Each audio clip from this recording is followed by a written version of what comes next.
Hey, all. Hope you're doing well. So, the buzz that's out there right now, and you've all heard it, is data centers.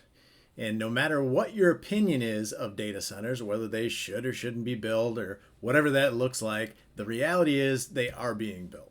So if they're going to be built, they need to be built safely, especially from an electrical perspective. I've heard numbers, and I don't know what's accurate out there, but I've heard when you start looking at the overall contract for some of these data centers that up to 40% of the cost can be related to the electrical side of it, which makes sense when you consider what they do and the power consumption that's involved and all that kind of stuff.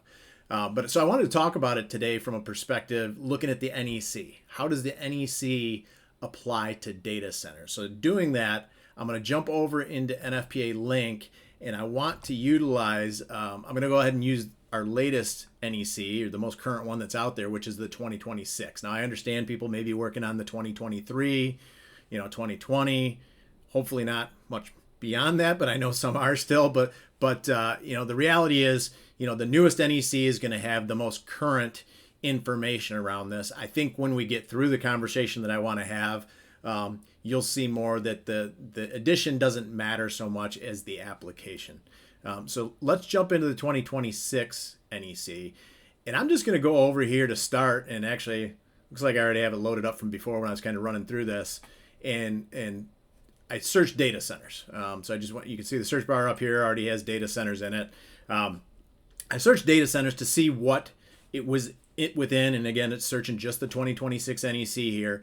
But if you look, you've got a scope down here. So we actually have a article in here that is referenced as modular data centers. So I think the modular component, it should probably already start throwing up some red flags as to does this really apply or not to what we're talking about in the built environment, which are these massive data centers. I have one just south of me here. I live in Ann Arbor, Michigan. One being built just south of me in a town called Saline. And I know there's 3 different buildings to it. Each one's a massive building, so much so that they've divided it up to where there are 3 different electrical contractors that are doing the installation work on each of those buildings. And that's just one that I have here in my own backyard per se, but I know there's a ton of them out there, maybe some even bigger than that are out there. I know there's a lot of you that are out there working on them.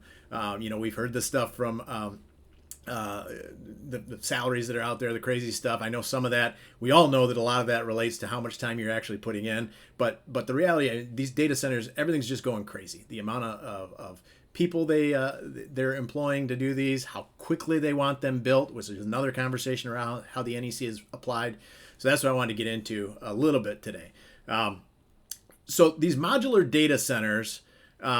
Informational note one kind of gets into this, and I'm going to slide this down. I guess I can't slide it down, but let me just kind of jump into it. So modular data centers include the installed information technology equipment and support equipment, electrical supply and distribution, wiring and protection, working space, grounding, HVAC that are located in an equipment enclosure. So that ending kind of makes you feel like, okay, this modular data center maybe isn't a building in and of itself. It's more of a component that would go within a building. And I think if we switch back into the definitions, which you want to go back to real quick, we're going to find that is indeed the case. So I'm going to slide down to data centers here, and we'll just look at the definition of a modular data center. If I could scroll fast enough here. All right, I think I passed it. There we go. So pulling up the definition for a modular data center says it is, and there we go, prefabricated units rated 1,000 volts or less, consisting of an outer enclosure housing multiple racks or cabinets of information technology equipment. So for example, servers and various support equipment such as electrical service, distribution equipment, HVAC systems, and the like.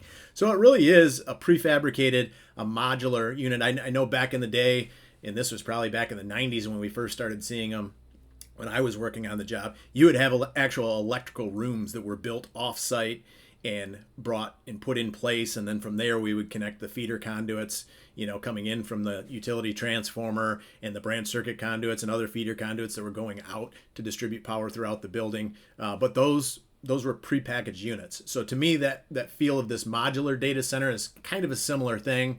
It's going to have a little different equipment as far as servers and things like that, but it's going to have some similar equipment with electrical service and distribution equipment, HVAC in there to control the climate, things of that nature. But the key point I want to get here is what we have in Article 646 that we were just looking at is not what is being built out there in the built environment with these massive data centers.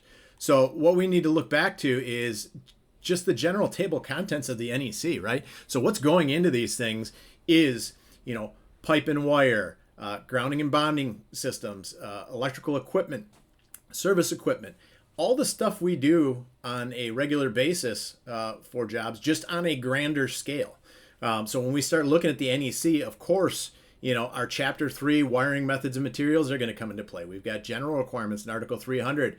We may have, MC cable, things like that are being installed out there. Of course, we go into our different conduits, rigid metal conduits probably in a lot of these applications. Certainly probably some PVC underground, maybe getting turned up to rigid metal conduit.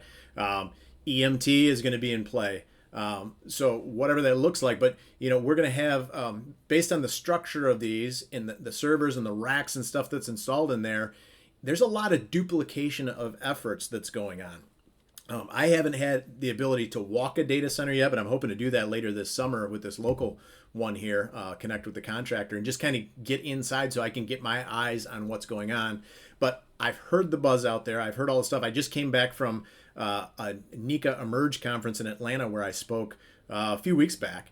And data centers are a lot of the buzz that's out there. I sat in a couple sessions that were specific to data centers and what's going on and how we build them safely and how we generate the manpower to be able to do that, because that's another thing that's tasking the industry, right? So if we have people moving out, labor-wise into these data centers where they're getting paid really good money to build those, how do we still serve those other non-data center clients and things that we need to do? And that all needs to be answered by the industry. I certainly can't provide those answers to you. But what I can tell you is that what is being built out there is based on the NEC, evergreen content, I would say. The stuff that's been there that we know that we've always used, it's just being used on a grander scale. It's being used differently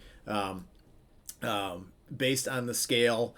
The application sometimes changes. I know there's some of these data centers where a lot of the stuff is being done through prefabrication work or prefab, where it's happening offsite and then being brought in order to get that work done. That adds a different caveat to it, right? Now that may help us to speed up the project, which is escalated, but we also need to make sure that we're meeting all those NEC requirements, that things are being inspected properly. Some of that stuff that's being built off-site may not be getting inspections at that level. Now when it comes and gets installed within the building, it's going to be critical for those electrical inspectors that are walking and going through and the crew that's installing those to make sure that as they get implemented into the data center, that those things are meeting the NEC requirements holistically. So the overall installation, even though we have these prefab components that were built offsite, get pulled in and get utilized and the NEC's requirements are met. Some of that stuff, a lot of the stuff that happens offsite is with conduits. You start looking at conduits and how those can be installed on site, and you start connecting it like a puzzle. Well, we still have to make sure we only meet the 360-degree maximum of bends with conduits. So that's something that as an installer, as an inspector, we need to verify. So again, with these data centers, there's a lot of work out there. There's a lot of work that's continuing to happen out there and going to continue to happen for some time. The industry is going to get a little shaken up, I think, just how impactful this is to labor, to installations. What we can't lose sight of in all of this is making sure that the outcome for everyone is a safe electrical installation. So initially we have that NEC that needs to come into play, and the electrical installation is done safely.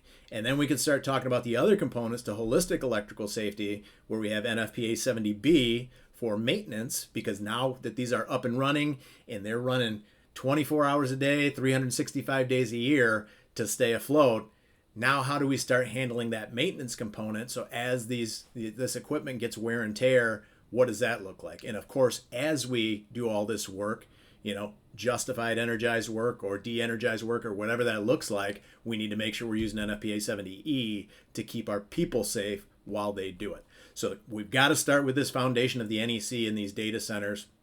Even though it's evergreen, even though it's a lot of what we've done, the scale's greater, the way in which it happens is a little different at times with prefab and things of that nature, but we can't lose sight overall on how that safe installation is so foundational to these projects.